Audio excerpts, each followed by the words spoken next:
Good morning, student. Today I am going to start sixth chapter of economics, macroeconomics, that is income determination and the multiplier.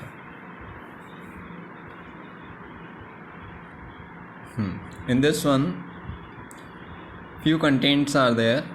That is, it is based on the demand, supply. So today we are taking first aggregate demand. Aggregate demand. What is aggregate demand? Aggregate demand means the total demand for final goods and services in the economy. Total demand जो होती है overall. See, we are studying macroeconomics. Macroeconomics किसके ऊपर based होता है? 11th में आपने उसका डेफिनेशन पढ़ा होगा macroeconomics का कि एग्रीगेशन बेस पे, एग्रीगेट बेस पे हम स्टडी करते हैं overall at the level of the country. Individual unit की अगर बात करें तो individual firm, individual unit, individual consumer, producer, ये सब कहाँ आता है? माइक्रो इकोनॉमिक्स में.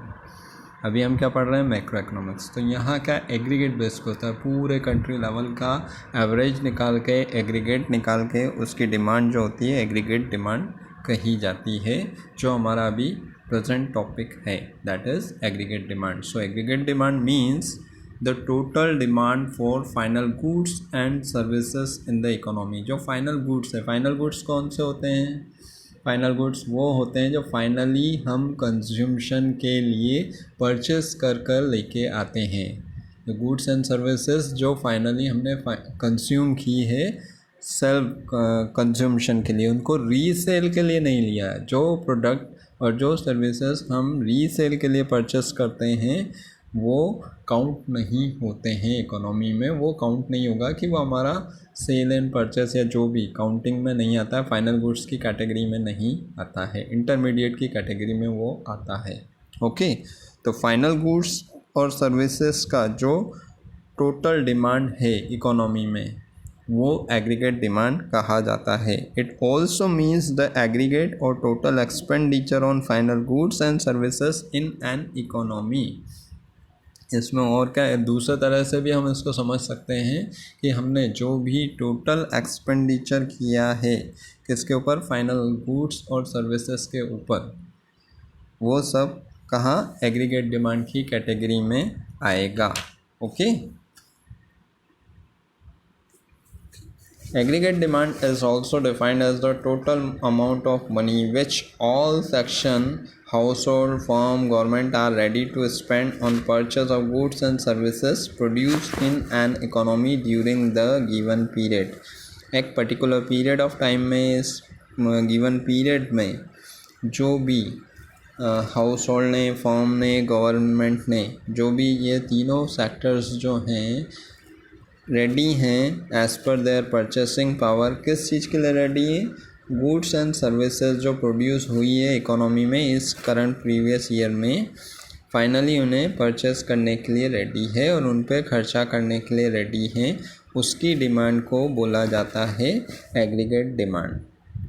Now 6.1.2 components of aggregate demand. The main components of aggregate demand are household consumption demand, private investment demand, government demand for goods and services, and net export demand. Household private consumption demand, ये क्या होता है? It is defined as the value of goods and services that households are able and willing to buy. जो भी goods and services होती हैं उन्हें house hold जो रहते हैं, हम लोग जो हैं डोमेस्टिक लेवल पे जो लोग रहते हैं, वो लोग उनकी विलिंगनेस के अकॉर्डिंग ख़रीदने के लिए एग्री करते हैं या ख़रीदते हैं. उन्हें हाउस होल्ड कंजम्पशन डिमांड कहा जाता है. उस डिमांड को हाउस होल्ड कंजम्पशन डिमांड कहा जाता है. Okay, private investment demand, it refers to the planned ex ante expenditure on creation of new capital assets like machine, building, and raw material by private expenditures. Investment is made on not only to maintain present level of production but also to increase the production capacity in future. And economy grows through investment. क्या है ये?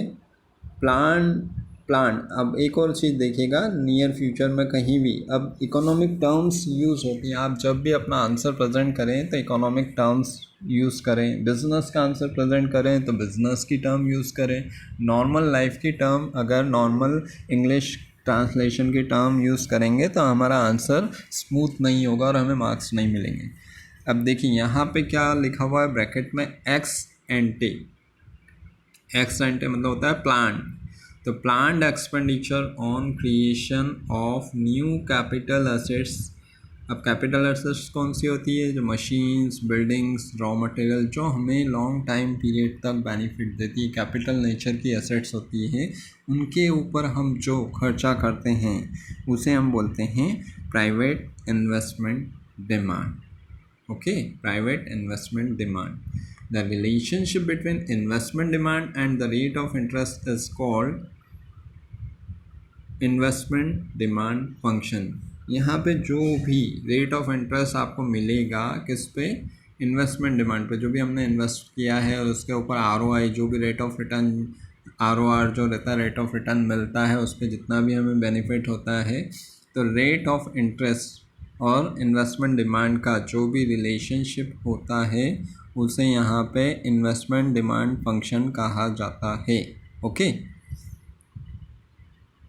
क्योंकि economy grow कैसे करेगी? Investment से करेगी. कैसे करेगी? अगर आप इन्वेस्ट करेंगे उससे आप बेनिफिट उठाएंगे और बेनिफिट उठाएंगे तो वो कहाँ काउंट होगा? आपका नेशनल इनकम में काउंट होता है. और नेशनल इनकम की सारी चीज़ें क्या होती है? इकोनॉमी को साउंड करवाती है और इकोनॉमी को डाउन करवाती है. इकोनॉमी साउंड कब होगी? जब नेशनल इनकम अच्छी स्मूथ पोजीशन पे होगी, अच्छी ज़्यादा होगी नेशनल इनकम. और नेशनल इनकम कब होगी? जब एग्रीगेट लेवल पे, ओवरऑल कंट्री लेवल पे हर कोई कमाएगा, हर कोई अर्न करेगा after deducting all necessary expenditure. जो भी उसकी अर्निंग होगी वो नेशनल इनकम में काउंट की जाती है. तो इन्वेस्टमेंट के बेस पे ही इकोनॉमी ग्रो करती है. तो इसीलिए जो इन्वेस्टमेंट किया है और उसका जो रिटर्न मिला है, इंटरेस्ट का जो भी रेट है, उन दोनों का रिलेशनशिप को यहाँ क्या कहा गया है? Investment demand function. Okay, the investments is of two types, autonomous and induce. ये ऑटोनोमस और इंड्यूस्ड इन्वेस्टमेंट जो है आगे मैं आपको एक्सप्लेन करूँगा. जो एक प्लान होता है और एक नेसेसरी वे में करना पड़ता है. Okay, now next point is our government demand for goods and services. It refers to the government plan ex ante expenditure on purchase of consumer and capital goods to fulfill the common needs of the society. These include the school, transport, hospitals, roads, parks, etc. Government जो भी खर्चा करती है society और public की wellbeing के लिए और बाकायदा प्लानिंग करके खर्चा करती है, उसे हम क्या कहते हैं? गवर्नमेंट डिमांड कहा जाता है. और किस चीज़ पे? गुड्स एंड सर्विसेज पे जो भी करती है. तो उसके कुछ एग्जांपल्स दिए हुए हैं कहाँ कहाँ करती है. स्कूल्स पे करती है, ट्रांसपोर्ट्स पे करती है, हॉस्पिटल्स पे करती है, रोड, पार्क्स एक्सेट्रा. बहुत सारी चीज़ों पे गवर्नमेंट सोसाइटी की वेलफेयरनेस के लिए जो भी एक्सपेंडिचर करती है बाकायदा प्लानिंग करके, उसे गवर्नमेंट डिमांड कहा जाता है. यहाँ पर नेट एक्सपोर्ट डिमांड. तो नेट एक्सपोर्ट क्या होता है? Export minus import. आप जितना भी आपका जो भी रेसिडेंट कंपनीज़ हैं हमारे यहाँ पे, हमारे इंडियन कंपनीज़ है जो फॉरेन में मतलब यहाँ से प्रोडक्ट बना करके फॉरेन में सेल कर रही है या फॉरेन में ही सिचुएटेड है, पर कंट्रोल और ऑनरशिप पूरी इंडियन पर्सन, इंडियन रेसिडेंट के हाथ में, और वो उसको बना के अगर वहाँ पे फॉरेन कंट्रीज़ में आउट ऑफ इंडिया अगर सेल कर रही है तो वो क्या काउंट किया जाएगा? एक्सपोर्ट कहा जाएगा उसे. वो क्या होता है, एक्सपोर्ट होता है। इसके रिवर्ट में क्या होता है कि जो हम रॉ मटेरियल परचेस करते हैं या कोई प्रोडक्ट परचेस करके अब्रॉड से, अब्रॉड मींस इंडिया के जुरिडिक्शन इकोनॉमिकल बाउंड्री के बाहर जितनी भी कंट्रीज़ होती हैं या जितना भी इकोनॉमिकल बाउंड्रीज होता है उसे अब्रॉड कहा जाता है। तो अब्रॉड से हम जो भी प्रोडक्ट ख़रीद के लेके आते हैं, चाहे वो रॉ मटेरियल के मैटर में हो, फिनिश हो या अनफिनिश्ड हो, ठीक है, तो वो ख़रीद के लेके आया तो उसे क्या बोलेंगे, इम्पोर्ट। और एक और पॉइंट है, अगर कोई फॉरेन कंपनी हमारे यहाँ पे सिचुएटेड है और उसका कंट्रोलिंग और ऑनरशिप पूरा फॉरेन पर्सन के हाथ में है, तो उसका सेल अगर इंडिया में हुआ है वो भी इंपोर्ट की कैटेगरी में आएगा। ओके, तो वो क्योंकि नॉन रेसिडेंट पर्सन है, नॉन रेसिडेंट की चीज़ें जो है इंपोर्ट में काउंट होगी। तो यहाँ पे नेट एक्सपोर्ट क्या है, आपका total export minus total import of that year is equals to net export. For example total export आपका है 4000 यूनिट और नेट इम्पोर्ट है आपका 2000 यूनिट, तो नेट एक्सपोर्ट क्या कहा जाएगा, 2000, 4000 माइनस 2000।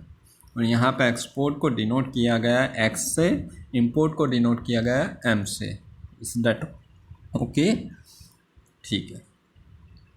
नेक्स्ट थिंग, एडी का फॉर्मूला गिवन है ब्लू वाली लाइन में, that is C plus I plus G plus X minus M.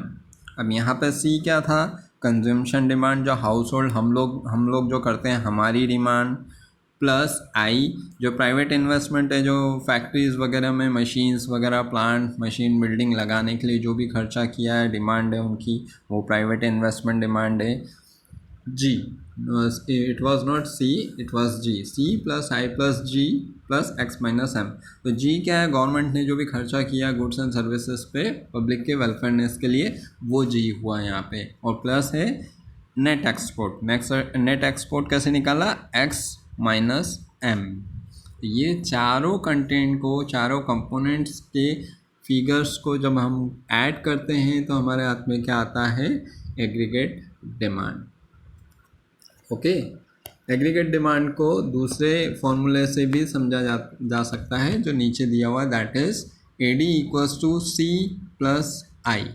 A D क्या, सी प्लस आई क्या है, यहाँ पे कंज्यूमशन डिमांड है, तो consumption demand plus investment demand, जितना भी कंज्यूमशन एक्सपेंडिचर या कंज्यूमशन के ऊपर खर्चा किया है वो, प्लस जितना भी आपने इन्वेस्टमेंट के ऊपर खर्चा किया है वो, सारी चीज़ें ऐड करो, that is aggregate demand. We can also understand all these things with the help of this figure that's given in this figure, that in 6.1 figure, see on x axis and y axis, तो on x CI consumption investment आपका इधर दे रखा है और income level कहाँ दिया हुआ है, y एक्सिस पे। हॉरिजॉन्टल वे में इनकम डिस्क्लोज हो रही है और वर्टिकल पार्ट में आपका क्या हो रहा है, इन्वेस्टमेंट और कंजम्पशन शो हो रहा है। And one more thing is there, I dash is given here. Dash means होता है आपका एक कांस्टेंट लेवल जो चेंज नहीं होगा, मतलब आई यहाँ पे क्या है, कांस्टेंट है कि इतना इन्वेस्टमेंट तो हमें करना ही है, ठीक है। तो इतना इन्वेस्टमेंट मतलब एक फिक्स अमाउंट ऑफ मनी जो हम लगाते हैं, जैसे for example rent of that building, insurance of that building, ये तो देना ही है, आप चाहे प्रोडक्शन करें या नहीं करें, वेरिएबल नेचर का है और फिक्स है कि आपको देना ही है। तो ये वाला इन्वेस्टमेंट क्या है, ऑटोनोमस की कैटेगरी में आ जाता है। तो इतना तो आपको इन्वेस्ट करना ही है, जैसे 2000 रुपीज़ मंथ का जो रेंट आप देते हैं वो इन्वेस्टमेंट तो आपको करना ही पड़ेगा बिल्डिंग पे, चाहे आप उसमें प्रोडक्शन करो 10 दिन बाद करो, 1 महीने बाद करो, 2 महीने बाद करो, पर 2 मंथ्स का रेंट जो है you will have to pay to the concerning owner, वो इन्वेस्टमेंट। तो investment curve is a straight line parallel to X axis according to the keenness level of investment remains constant at all level of income during the short period। x axis पे investment show कर रखा है, y axis पे आपका consumption plus i जो demand level है वो show हो रहा है।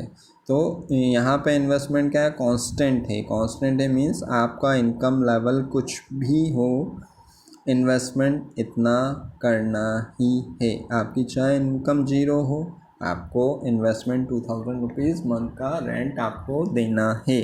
आपकी इनकम 2 लाख है तो भी आपको रेंट 2000 रुपीज़ देना है। That is constant investment. AD कहाँ शो हो रहा है, वाई एक्सिस पे शो हो रहा है। तो यहाँ पे हम देख सकते हैं कि कंज्यूम्शन प्लस इन्वेस्टमेंट, एम पे जो है इन्वेस्टमेंट एडी करवा रहा है, और ये जो एम और सी का जो डिफरेंस है, सी क्या है, कंजम्पशन डिमांड है। ऊपर हमने देखा एडी का फॉर्मूला क्या है, सी प्लस आई। तो ये सी वाली लाइन का जो भी फिगर है वो प्लस आई जो है डिफरेंस है, एडी जो ये एरो से जो शो हो रहा है, ये जो गैप है दैट इज़ इन्वेस्टमेंट पार्ट। तो C plus I is equals to aggregate demand. M line जो शो हो रही है वो एग्रीगेट डिमांड को डिनोट कर रही है यहाँ पे। सी लाइन जो है वो आपका इन्वेस्टमेंट है, और आई डैश जो है वो आपका फिक्स कांस्टेंट इन्वेस्टमेंट है, वो तो करना ही है। ओके, चाहे वो जीरो लेवल हो या कोई सा भी लेवल हो। Is that okay? Now aggregate supply. Aggregate supply क्या, एग्रीगेट डिमांड हमने क्या देखा था, ओवरऑल एग्रीगेट एवरेज बेस पे नेशनल लेवल पे जितना भी डिमांड होता है वो सब एग्रीगेट डिमांड काउंट होता है। एग्रीगेट सप्लाई उसका जस्ट उल्टा है। Aggregate supply is the money value of total supply of goods and services available for purchase by an economy during the given period of time. मतलब total the money value of total supply of goods and services, जितना भी total supply हुआ है goods and services का national level पे, aggregate level पे, किस चीज़ के लिए, फॉर परचेस। मतलब आपने supply, if you are N producer, तो आपकी तरफ से जो आप नेशनल लेवल के प्रोड्यूसर है, सारे नेशनल लेवल के प्रोड्यूसर्स कंपनीज़ को काउंट कर लेते हैं। उनका जितना भी सप्लाई हुआ है तो उस पर जितना भी अमाउंट हुआ है, किस चीज़ के लिए, परचेस के लिए, जितना भी अमाउंट इनकर्ड हुआ है इकोनॉमी में उस पर्टिकुलर पीरियड ऑफ टाइम में, तो उस सप्लाई का अमाउंट क्या काउंट होगा, टोटल और एग्रीगेट सप्लाई। अब इसको फॉर्मूले से कैसे समझ सकते हैं, we can understand with the help of this A S equals to C plus S. अब देखो एक कॉमन चीज़ है, एग्रीगेट डिमांड में भी सी था, एग्रीगेट सप्लाई में भी सी है। तो आपको सिर्फ डिफ्रेंशिएशन क्या है, एक इन्वेस्टमेंट का पार्ट है और एक सेविंग का पार्ट है। एस यहाँ क्या है, सेविंग है। और सप्लाई कर्व जो है ऑलवेज 45 डिग्री का ग्राफ बनाती है, एंगल बनाती है। तो यहाँ भी देखिए 45 डिग्री का एंगल बना हुआ है। तो A S equals to Y equals to C plus S.